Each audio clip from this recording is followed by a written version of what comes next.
Hello students and parents, welcome to Career 360. This may be one of the most important advices that you will be getting if you are trying to or aiming to get into one of the IITs, one of the NITs, one of the national law universities, one of the NIDs, which is the National Institute of Design, or AIMS, or any of the central institutions. We have filed a right to information report and sought some data, and the data is not just shocking and alarming, but very, very important for every student to understand and realize that. In every examination, which is a national examination, the data suggests that a certain board has a very, very unfair advantage against many other boards. And if you are a student who's wanting to get into any of these national institutions, it is time that you change the board.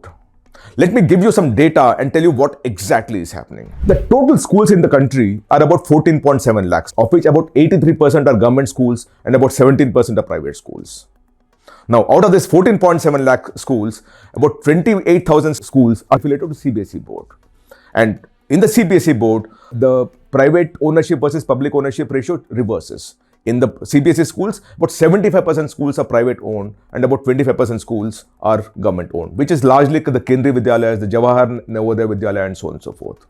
So you actually have about 17% of all the schools being private and 83% being public. But when it comes to CBSE, the ratio reverses.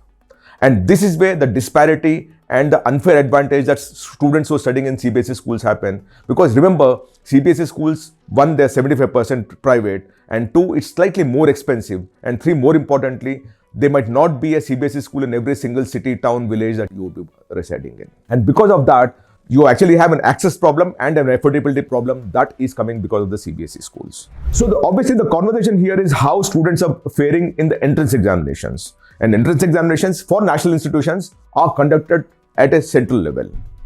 Now, we started working on how students of different boards are performing or faring in the entrance examinations conducted by NTA, or for NEET, for JEE, for CLAT, for NID, DAT, and so on and so forth. When we looked at that data, the data is very, very alarming. You must also know that in India, of the 14.7 lakh, all schools that we have, only 1.5 lakh schools offer higher education, which is class 11th and 12th. Or of this 1.5 lakh, 28,135 schools are CBSE owned or CBSE regulated, which means about 18.7% schools in higher education offering class 11th and 12th are CBSE owned, and about 82% are owned by other boards or regulated by other boards. And when we look at this data and start comparing of how the students studying at CBSE boards are performing as compared to students studying in state boards or any other board, this data widens dramatically. So what we have in our hand is a response that we got from the Consortium of National Law Universities.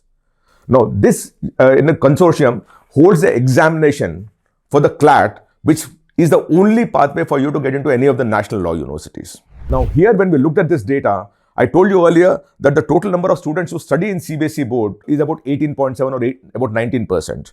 But when we look at the data, this 19% students claim or qualify in about 58% of the total qualifications that are there for CLAT examination.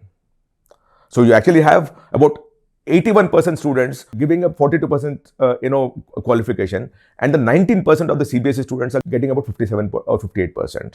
This essentially means that when you look at data further and drill it down, the chances that a student who's studying in the CBSE board, the chances that he will qualify and actually get into one of the national law universities is 6 times better, 5.93 to be exact, 6 times better as compared to any other board in the country. And this is alarming because I told you CBSE schools are not available all over the country and the fee is slightly higher, so many people can't afford that. In fact, the chances that student who is studying in CBSE will appear for the examination itself also is very, very high because their understanding of the entire landscape is much better, but their success rate is much, much higher. We try to move to the next level and try to corroborate this information with what happens in any other examination. And the closest proximity that we found is the data that was submitted in 2018 because in those days, NTA was not conducting the examination. It was being conducted by one of the IITs. And the 2018 admission intake JEE examination was conducted by IIT Kanpur. And they put up a voluminous report with all details of how many students appeared and how many students passed from each state, from each board, and so on and so forth. And when we looked at that data, This data corroborated with what the National Law Universities is saying, but much beyond that. Let me explain again here also, right? For the 2018 intake, the total number of students who appeared for the examination is about 10.43 lakh. Of this, about 1.14 lakh are CBSE students and about 9.28 lakh students are from the other boards. So you actually have about 90% students appearing from the state boards, about 11% students appearing from the CBSE board. But the similarity stops here. You further dive down and get into the whole thing.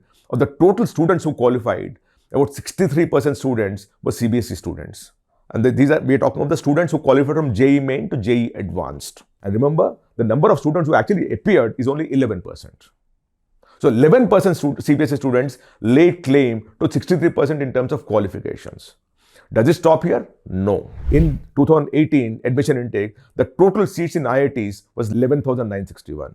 Of this, 6,600 students were students who studied through the CBSE board. And only 5,371 students studied in any other board, including all the state boards, IB, ICSE, and all those things. Right? The strike rate of a student who appeared from a CBSE at a JEE Main level is 5.75%. And the strike rate of a student who came through any other board, and I'm clubbing all the other boards together, is just 0.58%. If you understand it, it means that you have 10 times greater chance that your child or you will qualify to be one of the IITians, one of the NITians, one of the AIM student, one of the National Law University students, one of the NID students, one of the NIFT students, if you go through CBSE board. And this data seems to be very, very secular across all examinations that are conducted in the country, where the exam is conducted at a central level by the Ministry of Education through NTA or through any of the national boards. A lot of parents keep asking me whether it will disqualify their child to get into one of the state entrance examinations if they study through the CBSE board. No, that is not the case. You simply need to be residing in the state.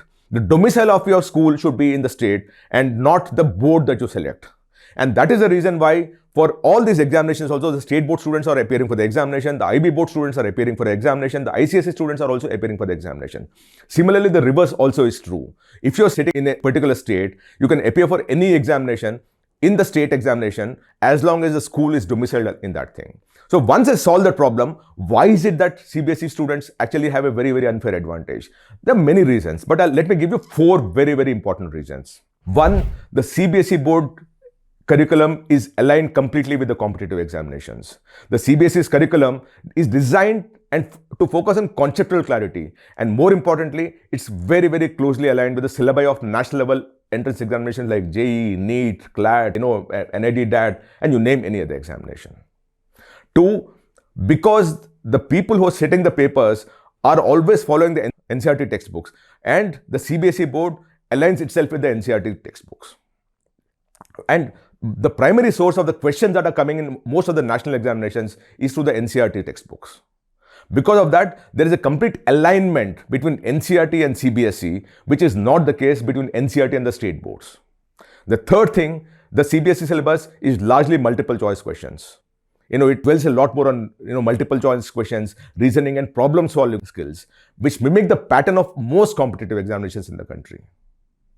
Right? The people who are setting the examination paper for most of these examinations wouldn't even be aware of the kind of syllabus and curriculum that any of the state boards is actually practicing. State boards largely deal with a lot more theoretical responses and a lot more of rote learning possibly. But CBSE is largely to do with conceptual clarity, problem solving skills, and most importantly, the multiple choice questions and reasoning that happen. And this always is better. And lastly and most importantly, most of the coaching institutions, most of the resources that you have in the country are aligned towards a CBSE student. In fact, most of the schools that are actually offering a CBSE school curriculum also design the study pattern in such a way that you're also working to crack a particular examination, which is not necessarily the case when you study in a state board. So I'm not saying that one board is good or the other. All we are saying at this point in time is that if your objective is to crack one of these national examinations, then it is time to move to the CBSE board, because the chances that you'll get success is between 6 to 10 times more than what it would be if you were to be studying in a state board. Now, my big, large question, and this is a very, very policy question to the policymakers around here. Education is in the concurrent list. You are putting your children to study in the state boards. You are actually funding the children to study in those state boards. But the end outcome that the student wants is possibly not there. And they're facing a competition which is so unfair, which goes against them because you're not aligned to the NCERT syllabus? What does it take for you to understand that the student outcomes are very, very important? What does it take for you to understand that if you're not delivering what the student ultimately wants, the state board might as well go anywhere else? Either you fight to ensure that your state syllabus is a part of the question paper, or you fight to ensure that there is a uniformity in certain kind of syllabuses. And I'm not talking of history and culture and all, but STEM obviously takes the cake out here. There is not much of dispute or difference in terms of ensuring that STEM syllabus can be commonly aligned to each other. And if you understand all these things, it is time for you to take action, to fight for your state, to fight for the students of your state, so that you will do what is right for the children of your state, so that your students actually prosper and get on to one of the national institutions and become great citizens of this country. Thank you so much, students, and thank you, policymakers.